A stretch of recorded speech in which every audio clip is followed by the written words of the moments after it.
coming out to clear up some misinformation and to kind of just talk a little bit about conceptual plans of the possibility of tackling some of our challenges by redefining what we need to do to be in existence. And you know, that is circled around a special education possibility of a special education school. And I just kind of want to talk a little bit about what that is, why I'm talking about it now, you know, what brings us to this discussion, and why are we discussing it, you know, at a board meeting, and possibly, you know, why am I hearing stuff on social media prior to, you know, the superintendent of the schools or the Board of Education saying, you know, this is what we're going to do, or this is what is happening.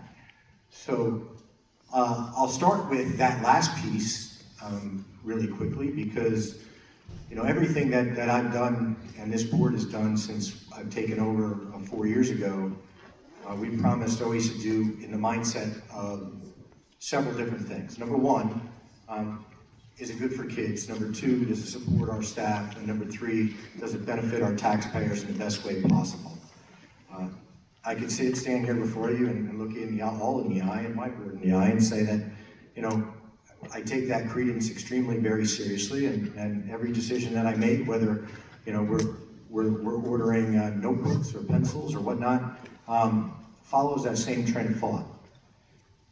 With that, you know, when you're going on trying to plan and discuss the possibilities of making any changes in this district and what it might look for our residents, our students, our most at-risk students, or our staff, you know, it can't be done in a bubble. And that's where we're at. I've had, in the last couple of days, we've had about 5 or 6 faculty meetings, because this started a couple weeks ago, I think right around the social media chatter, with an internal meeting with my principals and my team about the possibilities of a concept and the benefits of such, and the information that we're going to need to gather as a community to move forward and have conversations, to develop a plan, present a plan, and see if that is something that is good for kids and we're going to move forward with. We're a big district. You know, we have a big district in 18 schools with, you know, lots of people, stakeholders at those meetings. I've had conceptual conversations before even bringing it to my staff with surrounding county superintendents, the Department of Education, the county superintendent, and the county director of services were in on that meeting. And, you know, conceptually, the idea that I'm going to try to lay out in concept form is very well received for a lot of reasons. Because it's good for kids, and it could provide opportunities for all of our kids. But, you know, as soon as you start talking about something, you know, the phone game starts, and things get out, and they have to be diffused, which is why I welcome everybody here tonight. And again, this is, like I said in my email to the community, this is the beginning of a year-long process that may take even longer to develop something that is either going to work and be great, or not going to work and we're not going to do, okay? This is not a plan that is hatched in Mr. Citta's living room, or decided by the board and put in stone, and this is not a plan to put our most at-risk kids and lock them away in a building and not provide mainstreaming opportunities that couldn't be further from the truth. You know, all of these things and these plans are with the intention that all of our students should benefit, including our most at risk, with more mainstreaming inclusion opportunities and more benefits to all of our students. So why now is like the next part of that question. Why now? Why not, if there's potential for betterment of students and reallocation of dollars that benefits our taxpayers and our community, why now, Mr. Citta, when in the last 4 years you've been superintendent, there's been a financial crisis in this community, and if there's potential for significant savings and reallocations to save programs, to do things for kids, why now, not why not then? That answer is simple. Because this is not about dollars and saving our budget. This is about the dollars that we spend and spending them the best way for all of our students combined.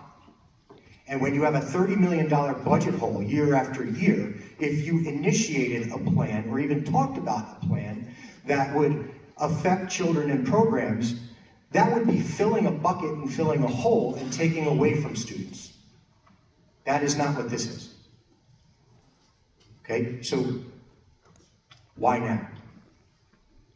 It is not a secret that this district's enrollment in the last 10 years has decreased significantly, about 1,300 students. At one point in our heyday, we were 17,000 strong in a model that actually had 2 middle schools and K through 6 in our elementary schools and 3 high schools.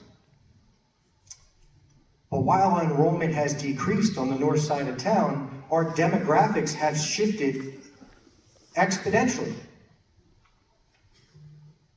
We have gone up in our special education population from about 2,500 students to 3,207 students in that same time.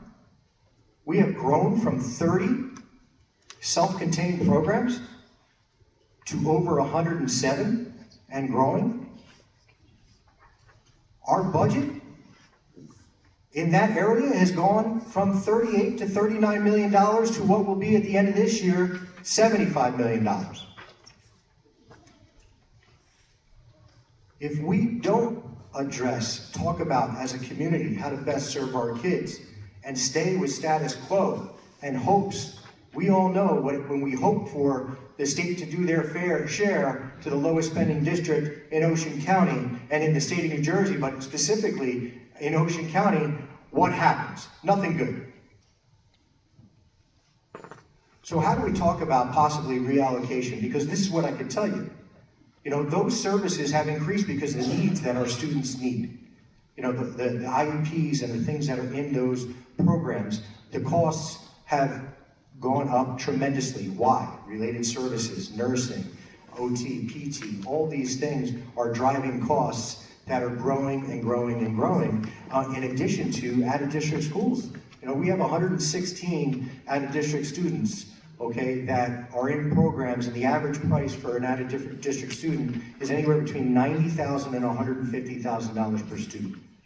And when I ask my special ed team and my special ed directors to go and visit these schools and look at the programs and assess what these students are getting and what they need in order to be successful, because obviously we couldn't meet success for those 116 students inside the district. That's why they are out of the district. What are they providing and how much does it cost if we had the resources in this district to do it ourselves and to do it in their backyard and to do it where we can have the eyes of our loving community support our students? And the price tag for, on average, is closer to $65,000, $70,000 per student. Now, if you're doing the math, you know, you're looking at $8 million a year just in that. If you become a hub for the county, you are talking about lots of money that goes back to paying for all of the education of all 14,500 in a way that could be in the best interest of all of our kids. There has not been one decision about a program, a staff member, or anything that would go into this model other than this is a concept, and based on the homework that this superintendent and its team has done, has the potential to bring lots of opportunities to a lot of students. But we cannot create those opportunities without the input of our community, our parents, and our teachers in developing the mindset for this, okay? Or the programs for such savings or things. There's some musts that have to happen. The musts start with the kids. There needs to be more opportunity for children. There needs to be more opportunity for mainstream and inclusion, for least restrictive environment. There needs to be a reallocation of our transportation system to bring back with those savings. before and after school program for our elementary schools and our middle schools and our high schools. There is potential with everything that we do without adding $1 to this budget to do this in a way that we can sustain a community that has thrived for generations. And let's talk about that for a second. Because we are the 6th largest municipality in the state of New Jersey, with over 100,000 residents. Now, we're an urban district. Without the urban funding, without the skyscrapers, without the urban feel. And many of you are in this room and moved your homes here because of the model that we have here in Toms River. You moved here because generations upon generations have built a community surrounded by local community residential schools that you entrust to bring your children to get on a pathway to get to 3 magnificent high schools, to have the experiences that we knew when we were children and that we hope for, to create those opportunities for those kids moving forward. By looking at the possibilities and investing in the community dialogue and concepts to do these things, we could possibly create and maintain that integrity for our district. But it has to be good for all of our students. There are many things that need to be discussed. I have put timelines on my planning.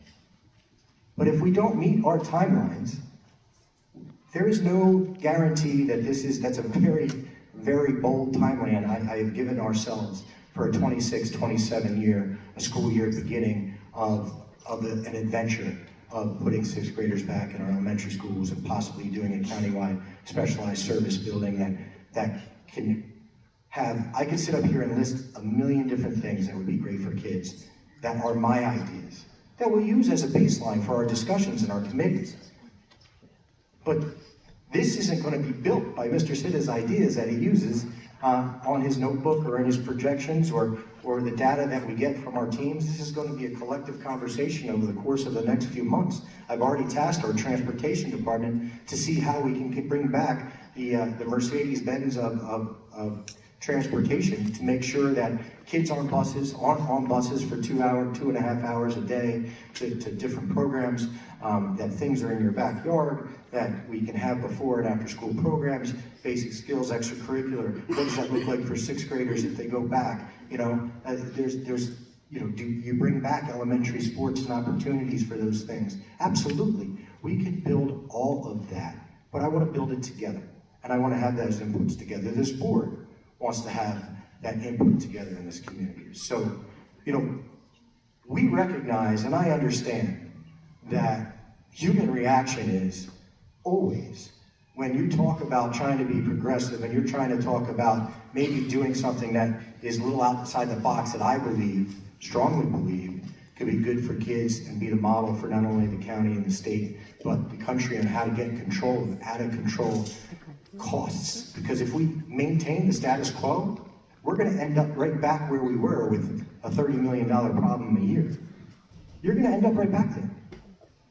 And as a community, we could solve our own problem if we're willing to have those conversations and get together and listen to each other and take feedback to develop something that could possibly be really beneficial to all of our kids. I'm excited about it. I'm excited about those conversations.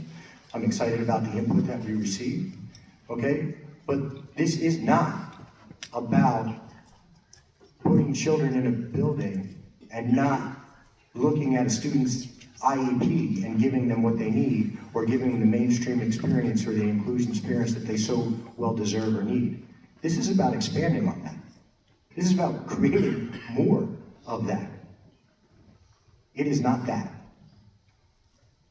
So I look forward to all the conversations that we're going to have in the next couple of months and the meetings, and I encourage everybody to get involved and open their eyes to what a possibility can be. And it's my job as this superintendent in this district that we're extremely proud of to make sure that we stay ahead of the curve and we talk about what our students need openly and come up with solutions together. It's hard to do in today's day and age when you have those computer rangers and the social media spitfires and the accusations and and the things that come out. And I get it, because this human nature is, how does this affect me? How does this affect my kid? How does it affect my job? That's human nature. But that's why you have conversation, because this isn't about me or your kid. This is about this community and the future of the opportunities that our kids in this community can have. And if you're willing to have that conversation and have the input and talk through this process that is at its infant stages, we can do something remarkable. And I don't mind being out in front of it, being the fodder for those keyboard rangers, okay? Because they don't matter. I appreciate your time, I appreciate you coming out today, and I appreciate the future dialogue that we're gonna have. Thank you.